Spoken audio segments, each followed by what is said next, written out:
আলহামদুলিল্লাহ ওয়াসসালাতু ওয়াসসালামু আলা রাসূলিল্লাহ ওয়া আলা আলিহি ওয়া সাহবিহি ওয়া ওয়ালা আম্মা বা'দ।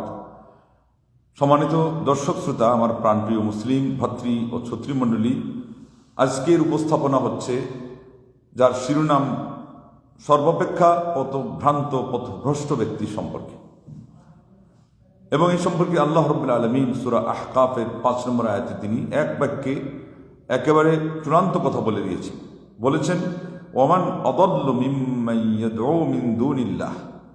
এই ব্যক্তি অপেক্ষা পথভ্রষ্ট, অধিক পথভ্রান্ত আর কে হতে পারে যে আল্লাহর পরিবর্তে অন্যকে ডাকে। তারপরে আল্লাহ কারণ দর্শাচ্ছেন যে কিভাবে মানুষ এদেরকে ডাকতে পারে, অথচ মাল্লা ইয়াস্তাজিবু লাহু ইলা ইয়াউমিল কিয়ামাহ, যে তার ডাকে ওই সমস্ত ব্যক্তিবর্গরা বা যাকেই সে আহ্বান করে কিয়ামত পর্যন্ত ওরা সাড়া দিবে না। এটা তো পরিষ্কার কথা। ওমিন ওয়ারাইহিম বারযাখুন ইলা ইয়াউমি ইউবআসুন। আল্লাহ রাব্বুল আলামিন বলেছেন, যারাই মারা গিয়েছে তাদের পেছনে রয়েছে এমন এক দিন, যেই দিন হলো পুনরুত্থান দিবস।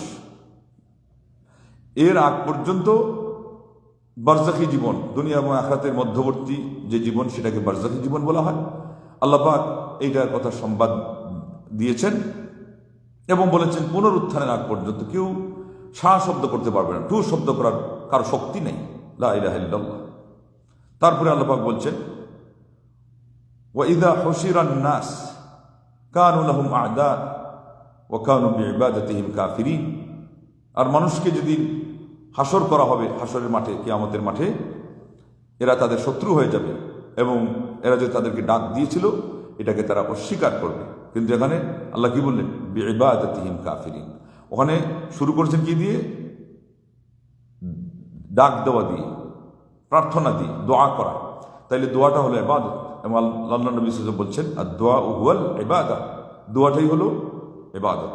কেননা আজকের যুগে একদল পথভ্রান্ত লোক বলে যে আমরা তো এদের ইবাদত করি না, অথচ আল্লাহ নবী সাল্লাল্লাহু আলাইহি ওয়াসাল্লাম যেমন হাদিসে এক বাক্যে বলছেন দোয়াই ইবাদত, মানে আসলে তো আরো অনেক জিনিস ইবাদত আছে। সব ইবাদতের সার নির্যাসটা হলো দোয়া, আল্লাহর কাছে আরাধনা। এই জন্য ইংলিশে আলাদা শব্দই নেই, প্রেয়ার। সালাদকে ওইটাই দিয়ে বোঝানো হয়, দোয়াকে ওই শব্দ দিয়ে বোঝানো হয়। কিন্তু আমাদের আজকে অনেক মুসলমান রয়েছে যারা এইভাবে তুল তাবিল করে শিরিকের মতো পাপকে হালাল করার জন্য বলে যেটা তো ওদের ইবাদত নয়। তো এই জন্য আল্লাহ রাব্বুল আলামিনের এই বাণী আবারও আমরা স্মরণ করে দিচ্ছি যে আল্লাহ পাক প্রথমে কি বলছিলেন, যে কিয়ামত পর্যন্ত এদের ডাকে সাড়া দিতে পারবে না বলে শেষে আবার বলেছেন, ওয়াহুম আন দুআইহিম গাফিলুন। তারা এদের এই দোয়া সম্পর্কে অনবগত। গাফিলুন অর্থ হলো উদাসীন, এখানে অর্থ হলো অনবগত, অনবিহিত, মানে তাদের খবরই পড়ছে না, তারা এর আওয়াজই শুনছে না। কারণ আল্লাহ রাব্বুল আলামিন কোরআন কারীমের মধ্যে আরেক জায়গায় বলেছেন, ইন তাদউহুম লা ইয়াসমাউ দুআআকুম। তোমরা যদি তাদেরকে ডাকো কথার কথা, ওরা তো তোমাদের ডাক শুনবে না। এরপর এটা হলো ওই কথার মধ্যে আবার আরেকটা এসেছে, ওয়ালাউ সামিউ মাস্তাজাবু লাকুম। আর যদি শুনেও তাহলে তো তোমাদের ডাকে সাড়া দিতে পারবে না। সাড়া দেওয়ার মানে কি? কেউ যদি মাধ্যমও ধরে বলে যে আপনার আল্লাহর কাছে মাধ্যম হন, আপনারা আল্লাহর ওলি, আপনার আল্লাহর প্রিয় বান্দা, নবীকে গিয়ে বলে আপনি মাধ্যম হন, তো এইটাকেও সাড়া দিবেন না শোনার জন্য যে আল্লাহকে বলবেন। আর সরাসরি যদি আল্লাহ নবী সাল্লাল্লাহু আলাইহি ওয়াসাল্লামের কাছে চায় তাইলে সেইটাকেও কি না, সাড়া দিবেন না, কেউ সাড়া দিবে না। আর তাদের সেই পাওয়ার নাই, সেই ক্ষমতা নাই। এবং এটা হলো পৃথিবীর সবচেয়ে আশ্চর্য, হলো 7 আশ্চর্যের সাথে 8ম আশ্চর্য যদি মিলাইতে হয়, বরং ওইটাই প্রথম আশ্চর্য, যে মানুষ কিভাবে একজন মৃত ব্যক্তির কাছে গিয়ে বলে যে আপনি আমার সাহায্য করেন, অথচ সেই বেচারা মারা গেছে। এবং আপনি খালি বলতে পারেন যে মারা গেছে তো কি হয়েছে, মারা গেছে গিয়ে এরা গোসল দিয়েছে, সে বুঝতেই পারে নাই। এর আগে মালাকুল মউতের কাছে তাকে এমনভাবে সারেন্ডার করতে হয়েছে যেই জীবন মানুষ কেউ চায় না যে সেটা চলে যাক, এমনি এমনি চলে যাক না। বিছানায় শুয়ে আছেন বেশিরভাগই তো অন্যান্য মানুষের মতো মালাকুল মউতের জান নিচ্ছেন, ওই সময় কি কেউ যাইতে চায়? আর যারা এদেরকে দিয়ে শিরিক কাজ করায়, অথবা এরা তাদেরকে দিয়ে শিরিক কাজ করায়, ওরা তো আরো চায় না, কারণ ওদের দুনিয়া স্বর্গ, ওদের আয়েশ আরামের সকল সরঞ্জামাদি তাদের ভক্তরা জোগাড় করে। সেখানে বাদ্যের তালে তালে গান হয়, শিরকি মন্ত্র এবং যত ধরনের গুমরাহির তন্ত্র এই সবগুলো ওখানে পরিবেশন করা হয়। তারপরে খেদমতের জন্য তাদের যা কিছু লাগে এই দুনিয়ার জীবনে, এই ভক্ত পুরুষ মহিলা তার যখন যেটা সেটা তারা পাচ্ছে এবং অনায়াসে। একটাই পেশা আছে যেই পেশাতে কোনো পরিশ্রম লাগে না, যেই পেশাতে কোনো পুঁজি লাগে না, ওইটার নাম হলো পীরগিরি। আর এদেরকে যদি মানুষ শিরিক করে বেশিরভাগ, তাইলে এরা কেউ তো যাইতে চায় না। তাহলে তাকে কেন আত্মসমর্পণ করতে হলো মৃত্যুর কাছে? কেন মালাকুল মউতকে তার জান সঁপে দিতে হলো? সে অপারক। এই জন্য বলা হয় এটা পৃথিবীর মধ্যে সব থেকে অত্যাশ্চর্য একটা বিষয় হলো এটা, যে এই মানুষটা অসহায় হওয়ার ভিত্তিতেই মারা গেল। এরা নিজ হাতে তাকে গোসল দিয়ে কাফন দাফন করলো, জানাজা পড়লো, আর এরপরে ওরা সবাই মিলে সেখানে আয়োজন করলো যে তার কাছে আমরা সাহায্য চাইবো, লা ইলাহা ইল্লাল্লাহ। তাহলে এটা শুধু শিরিক নয়, এটা হলো বিবেকেরও দিক।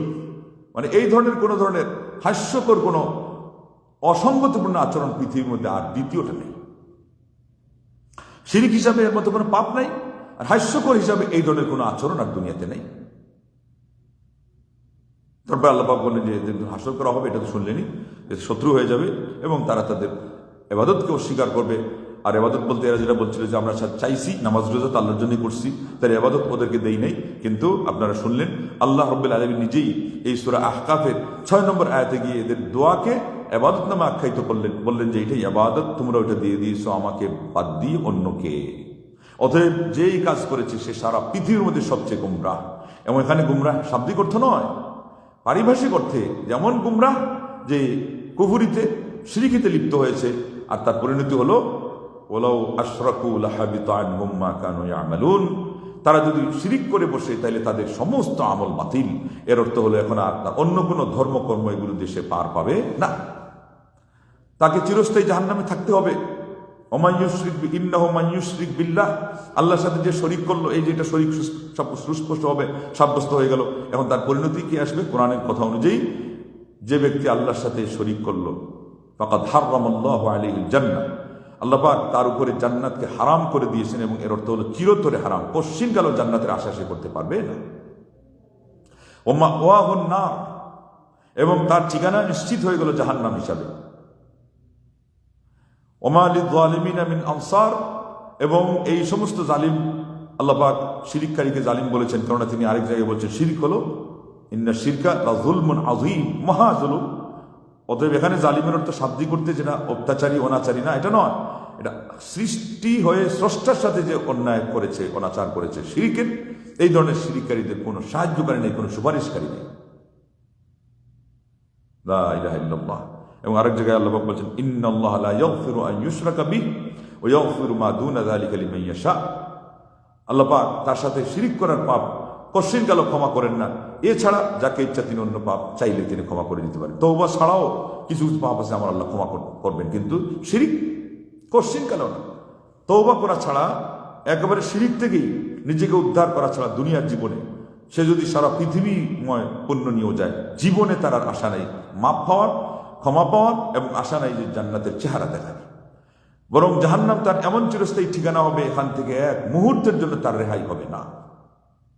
আজকে অনায়াসে আমাদের সমাজে কেউ এই ব্যাখ্যা দিয়ে, যে এটা তো আমরা ইনাদের মাধ্যম ধরতেছি, মধ্যস্থতা। একটু আগে আপনারা শুনলেন যে মধ্যস্থতাকেই তো আল্লাহ রাব্বুল আলামিন শিরিক আখ্যা দিয়েছেন। এবং মুফাসসিরগণ পুরা কোরআনুল কারীমকে অবজারভেশন করে বলেছেন, যেই শিরিকের প্রতিবাদ কোরআনে করা হয়েছে, খণ্ডন করা হয়েছে, এটা ওই দুই মাবুদ মানা, আল্লাহর ছেলে মানা, এগুলো উল্লেখ আসছে প্রসঙ্গত। কিন্তু খণ্ডন যে করেছেন আল্লাহ রাব্বুল আলামিন বিশদভাবে, কঠিনভাবে প্রতিবাদ করেছেন এই পুরা কোরআন ব্যাপী, সেটা হলো মাধ্যম ধরার যে শিরিক। আর আজকে আমাদের মুসলমানরা ওইটাকে শিরিক বুঝতেইছে না। বড় থেকে বড় আলেম কবর থেকে বেরিয়ে এসে বলতেছেন, মুঝে ইস দুনিয়া মে জো কুছ মিলা হ্যায় ইস ধর কে তুফাইল মিলা হ্যায়। এই দরজার, মানে এখানে যে সাহিত্য আছেন কবরে, দিল্লির শাহজাহানি মসজিদে, বলতেছে এখান থেকে বের হয়ে আমি নাম বললে আপনাদের অনেকের লা ইলাহা ইল্লাল্লাহ মানে ধৈর্যচ্যুতি ঘটে যাবে এবং পাগল হয়ে যাবেন, যেটা কি বলতেছেন আপনি। মোট কথা পাক ভারত উপমহাদেশে তাকে শেখুল ইসলাম বলা হয়, তিনি এই কথা বলছেন। এই হলো আমাদের পাক ভারত উপমহাদেশে ইমান আকিদার দুরবস্থা। লা ইলাহা ইল্লা আনতা সুবহানাক ইন্নী কুনতু মিনাজ জালিমিন। আল্লাহ তুমি আমাদেরকে মাফ করো। আরবে আজমে আজকে আমার আল্লাহর সাথে যে পরিমাণ শিরিক করা হচ্ছে সুস্পষ্ট হবে। ইয়াসরি জবর মিশরের, তার কথা শুনলে মনে হয় মিশরের তসবি টানতেছে, এইরকম তসবি নিয়ে বসে আছে টক শুতে, কিন্তু বলতেছে আল্লাহর সাথে অন্যরা শরিক আছেন, নবী শরিক আছেন আল্লাহর সাথে। কিভাবে বলছে যে লাউলা কালামা খালাকতুল আফলাক, অথচ এটা নবীর হাদিস না। কিন্তু আমাদের সমাজে সহ এখন শুনলেন আরব সমাজে তারা এটাকেই কি করে হাদিস জানে যে নবী সৃষ্টি না হলে দিক দিগন্ত মানে পৃথিবীর সৃষ্টি হইতো না। এখন বলতেছে যিনি হলেন এই সৃষ্টির রহস্য, কারণ তার হাতে নিশ্চয় এই সৃষ্টির পরিচালনার কিছু চাবিকাঠি আছে, অতএব তিনি এটার মালিকও বটে, আল্লাহ মালিক, ইনিও মালিক। এইভাবে করে তারা কি করতেছে, আপনার গদ বানিয়ে বানিয়ে সুস্পষ্ট শিরিক করতেছে। মিডিয়াতে স্যাটেলাইটের এই কল্যাণে, এটা তো কল্যাণ না, এটা সেই কল্যাণ অকল্যাণ, সেখানে এসে তারা শিরিক প্রচার করতেছে পরিষ্কারভাবে। বলতেছে নবী সাল্লাল্লাহু আলাইহি ওয়াসাল্লামের সেই হস্তক্ষেপ আছে বিশ্ব পরিচালনায়, দুনিয়াতেও, কিয়ামতেও এবং জান্নাতেও গিয়ে। চিন্তা করে দেখেন কি ব্যাখ্যা তারা করেছে না। ওই যে আগে গতদিনে যে ব্যাখ্যাটা শুনেছেন ভুল ব্যাখ্যা, এটার অধীনে তারা আজকে শিরিক করতেছে। বলতেছে যে কিয়ামতের দিন তিনি সুপারিশের জন্য সেজদায় পড়ে যাবেন, এটা নাকি তার হস্তক্ষেপ করা। সেজদায় পড়ছে এটা ইবাদত, অথচ পরকালে ইবাদত নাই।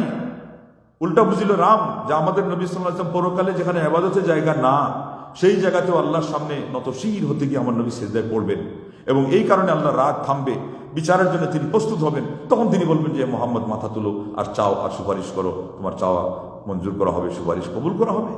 উল্টা বুঝিল রাম সে বলে এটা নাকি আল্লাহ নবীর হস্তক্ষেপ।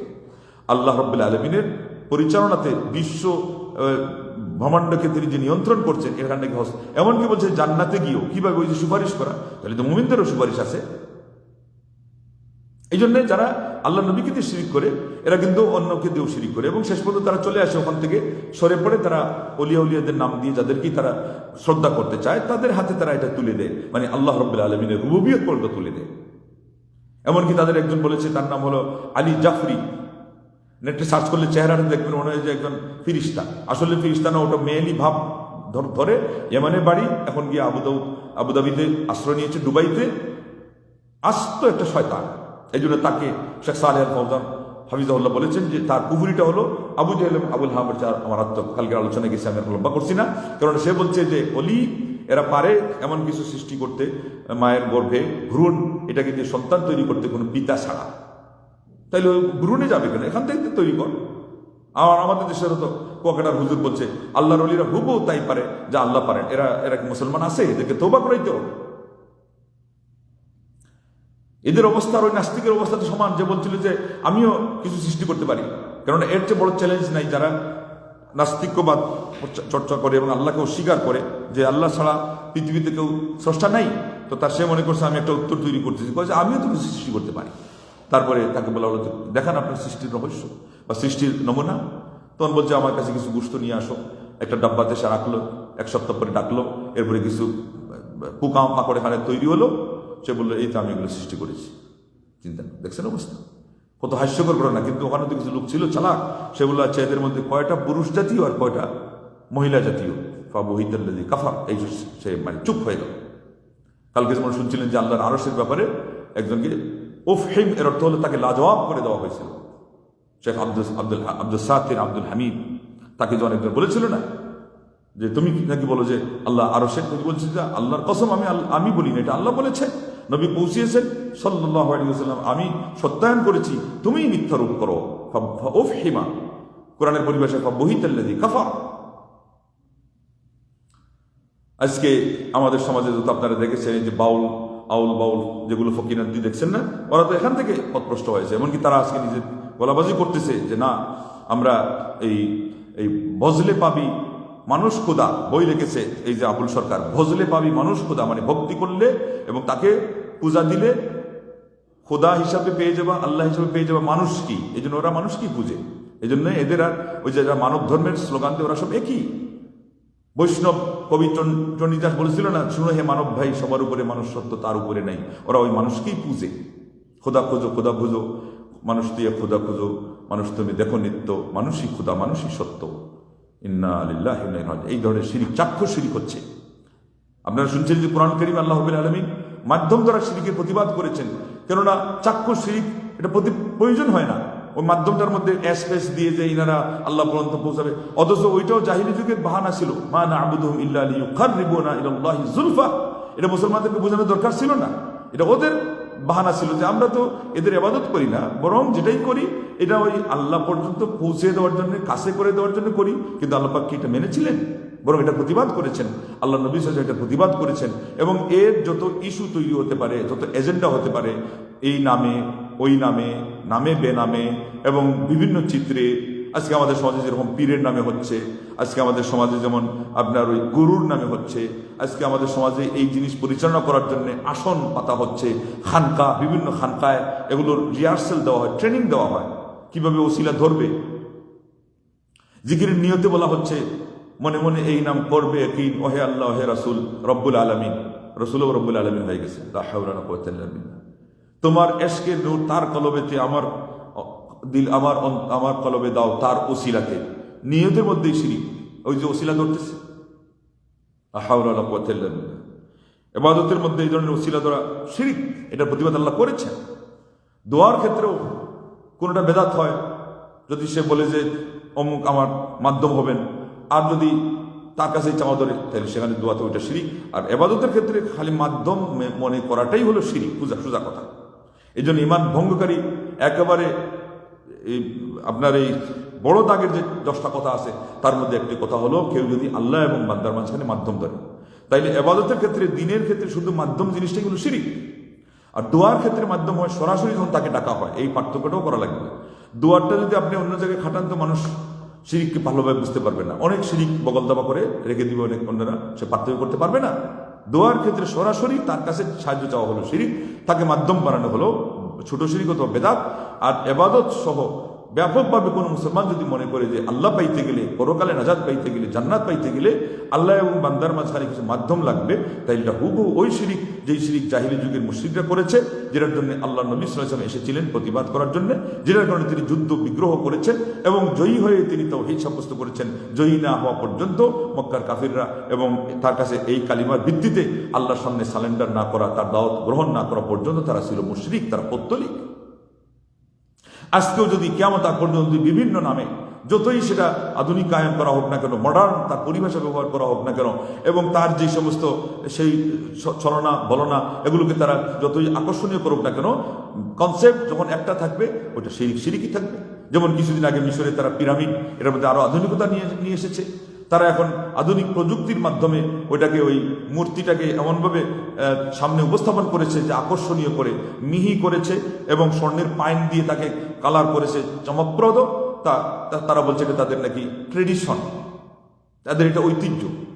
এবং শেষ পর্যন্ত ওইটা ধরে রাখতে গিয়ে তারা বলছে যে সাইয়্যিদনা ফিরাউন আমাদের নেতা। ওই যে আগে যার নাম ছিলেন ইয়াসরি জাবের, তার মানে এটা হলো মিশরি। এবং বলছে যে কোরআনের মধ্যে সবচেয়ে সম্মানী বংশের কথা যেটা উল্লেখ হয়েছে, এটা নাকি ফিরাউনি বংশ, এবং ফিরাউন নাকি সে ইমানের অবস্থায় মারা গেছে, সে জান্নাতে যাবে। ফিরাউনকে অভিশাপ করা যাবে না, ফিরাউন থেকে শিক্ষা নেওয়া, যেটা আল্লাহ বলছেন যে তার কুফরির কারণে, আল্লাহ দাবি করার কারণে তিনি তার লাশকে অক্ষত রেখেছেন, আজকে সেটা নাকি মুসলমান, সে নাকি আল্লাহর ওলি, আল্লাহর প্রিয়, এবং তার নামে নাকি আপনার সম্বন্ধিত হওয়া, তার সাথে সম্পৃক্ত হওয়া, এটা সৌভাগ্যের কারণ। আর যারা তৌহিদবাদী, তাদেরকে আরেকটা নামে বলা হয় সালাফি উলামা, তাদের কাছে এরা হলো কাফির, এবং এদের জন্য দোয়া করা হলো হারাম, উল্টা বুঝিল রাম। এই জন্য বি কেয়ার। আমাদের সমাজে তার আরো অনেক চিত্র আছে, সময় কুলালে অন্যদিন বলা হবে। আজকে যেহেতু আমাদের সময় কাছে এসে গেছে, এই পর্যন্তই শেষ করলাম। শিরিক বিভিন্ন নামে, বিভিন্ন চিত্রে আমাদের সমাজে ঢুকে পড়েছে।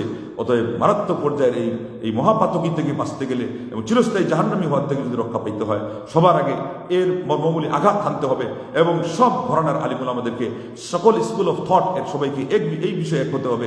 আমার আল্লাহর শানের সাথে, আল্লাহর মানের সাথে সাংঘর্ষিক এই আচরণ, এমনকি এই বান্দার তার নিজের হাতে নিজের পায়ে কুড়াল মেরে তার জান্নাত চিরতরে নিজের উপরে হারাম করা, জাহান্নামে চিরস্থায়ীভাবে হয়ে যাওয়ার মতো এই ধরনের দুর্ভাগ্য থেকে মুসলিম মিল্লাতকে রক্ষা করা, এটা হলো দাঈ ইলাল্লাহদের নাসিহ উম্মার জন্য এবং ওয়াইজে কওমের জন্য, যারা সমাজের শুভাকাঙ্ক্ষী, যারা হলো সমাজের কাণ্ডারি, তাদের সর্বপ্রথম এবং সর্বাপেক্ষা গুরুত্বপূর্ণ দায়িত্ব। আল্লাহ যেন আমাদের সবাইকে এই দায়িত্ব আঞ্জাম দেওয়ার তৌফিক দান করেন, শিরকের মতো মহাপাতকী থেকে মুসলিম উম্মাকে রক্ষা করেন, সেই সাথে বেদাত থেকে আল্লাহ আমাদেরকে হেফাজত করেন এবং সব ধরনের পাপাচার থেকে আল্লাহ আমাদেরকে রক্ষা করেন। আমাদের সমাজে তাওহীদের ডঙ্কা বেজে উঠুক, আমাদের সমাজে সুন্নাহ সেই আপনার যেই আপনার আদর্শ এটা যেন বিস্তার লাভ করে এবং আমাদের সমাজে পাপ পঙ্কিলতা দুর্বৃত হোক আর পুণ্যের রাজ কায়েম হোক, নিরাপত্তা এবং আপনার শান্তি শৃঙ্খলা এবং আইন আদালতে আল্লাহ রাব্বুল আলামিনের বিধানকে বাস্তবায়ন করার পরিবেশ আল্লাহ পাকের পক্ষ থেকে আমরা লাভ করি। আল্লাহ আমাদেরকে সেই তৌফিক দান করেন, গুনাহ খাতা মাফ করেন, বিপদ দূর করেন, সবাইকে জান্নাতবাসী করেন, অসুখ বিসুখ নিরাময় করেন। যারা মারা গেছেন এদের কবরকে আল্লাহ জান্নাতে পরিণত করেন। আমরা যারা বেঁচে আছি আল্লাহ আমাদেরকে ইসলামের উপর রাখেন, যেদিন নিয়ে নেন খাতেমা বিল খায়র করেন, আমাদেরকে ঈমানের সাথে শাহাদাতের মর্যাদার সাথে। আমিন। ওয়া আখিরু দাওয়ানা আনিল হামদুলিল্লাহি রাব্বিল আলামিন। ওয়াসসালামু আলাইকুম ওয়া রাহমাতুল্লাহি ওয়া বারাকাতুহু।